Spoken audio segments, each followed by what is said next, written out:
Hello, welcome students.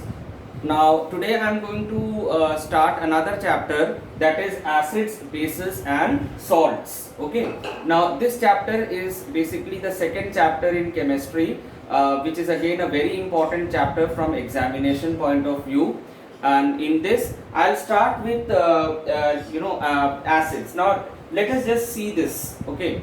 So definitely you all can recognize it. It's a lemon, right? So when you try to taste it, what's the taste like? Yes, it is sour. Okay. Now similarly, I've got this powder over here. Now this powder is basically what? This is baking soda. Okay. So just try to taste it a bit, and you will find it bitter. Now this difference in the taste was one of the basic characteristics by which we used to classify the compounds and substances into acids and bases. And there was of course a litmus test that was also involved in it, which also differentiated between acids and bases in terms of litmus test, which I'll be talking about. Right? So substances can be classified into acids and bases, and salts are basically the product of the reaction between acids and bases. So today I am going to start with acids. Okay, now just like I told you that this lemon tastes sour. Okay, so definitely sour taste is one of the criteria by which we decide whether something is an acid or a base, right? But when you speak in terms of chemistry, we basically go with Arrhenius concept of acids. Okay, Svante Arrhenius, what concept did he give of acid? He said that any hydrogen containing compound which when dissolved in water dissociate to release hydronium ions. Okay, so if you take any hydrogen containing compound, so that means for an acid it has to be a hydrogen containing compound. This is first thing. Second thing is that when you dissolve that compound in water, it should dissociate to give what? Hydronium ions. So let us just take this example.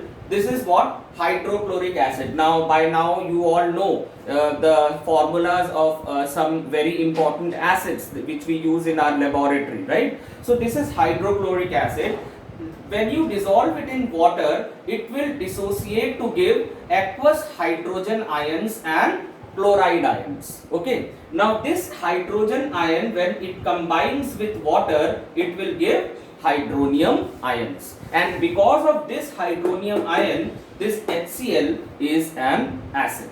Okay. Similarly, you can talk about HNO3, nitric acid. You can talk about sulfuric acid. You can even talk about acetic acid. I will just give you another example.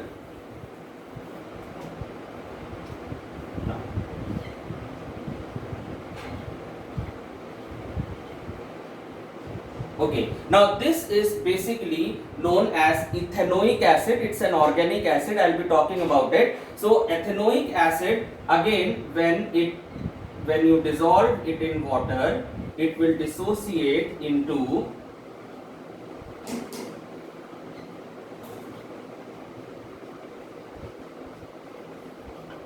aqueous. Okay, and then again this hydrogen ions, it will combine with water to form hydronium ions. Okay, so this is it. So you can even call it as hydronium ions or aqueous hydrogen ions. So whenever you are writing hydrogen ions, please do write aqueous hydrogen ions. Okay, right. So this is one of the concept of acids and bases, right? Okay, so I'm just talking about acids right now. Right. Now, when you are talking about these acids, basically we have two types of acids.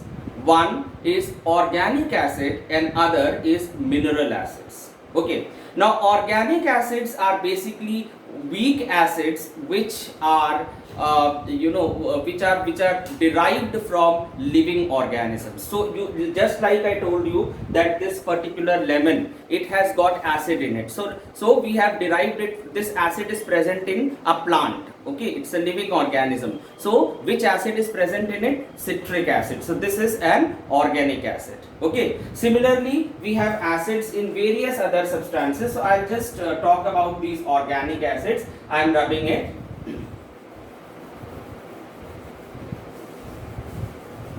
Okay, so let's talk about this acids, and we have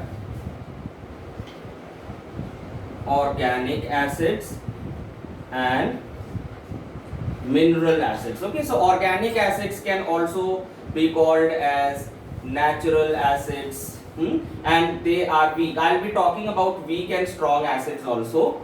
Weak, and this is strong. Okay, so mineral acids are strong acids, right? So when you are talking about organic acids, as I told you that they are derived from living organisms. So I'll just write some examples of organic acids, like for example lemon. Now lemon has got citric acid. Okay, citric acid. In the same way, we have tamarind, we have this thing, apple.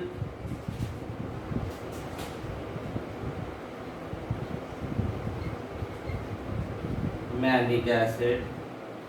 Okay, then similarly we can write this tomato. Tomato has got oxalic acid. Okay. So similarly, all these different types of acids, we have all the mineral acids which are present. Okay, so yeah, then we have the curd, which has got lactic acid. Okay, so these are some of the organic acids: lemon, apple, tomato, curd. These are just few examples. Okay, well, now let us talk about bee sting and ant sting. Now when a bee stings you, there is a lot of irritation, there is a lot of itching, swelling, right? So what actually causes all these things? Basically, it is the formic acid which is present in bee sting. Okay, remember, formic acid is present in bee sting. So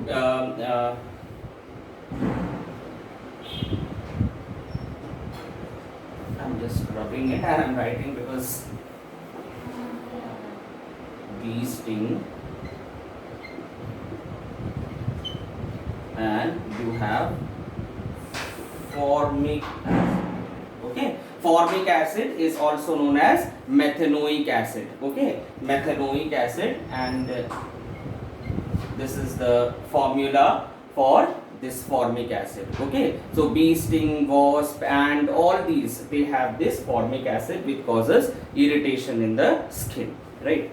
Now let us talk about these mineral acids. Now mineral acids are basically strong acids, and normally they are manufactured. Okay, they are manufactured in the laboratory, they are manufactured in industries and all. So we have, these are very common mineral acids. I am just writing 3 examples. You can have more examples also, you can find it out. So see, these all are 3 mineral acids, very common mineral acids. We have hydrochloric acid, we have nitric acid, and we have sulfuric acid. Okay, so these 3 are again very common, and they are very strong mineral acids. Okay, now I want you all to just find out as to which mineral acid is present in our body. This is something for which you need to find out. Is it clear? So I spoke about acids, what basically acids are in terms of chemistry. Okay, any compound which release hydronium ions in water, and then I told you about this organic and mineral acids, what they are. right? And yes, then as I was talking about this weak and strong acids, so I'll be also telling you about what exactly do you mean by weak and strong acid, concentrated and dilute acids, and then I'll be talking about the indicators, okay, which basically tells you whether something is an acid or not, right? And then the same concept can be applied for bases as well. Okay, so let's wait for the next class. Thank you, students.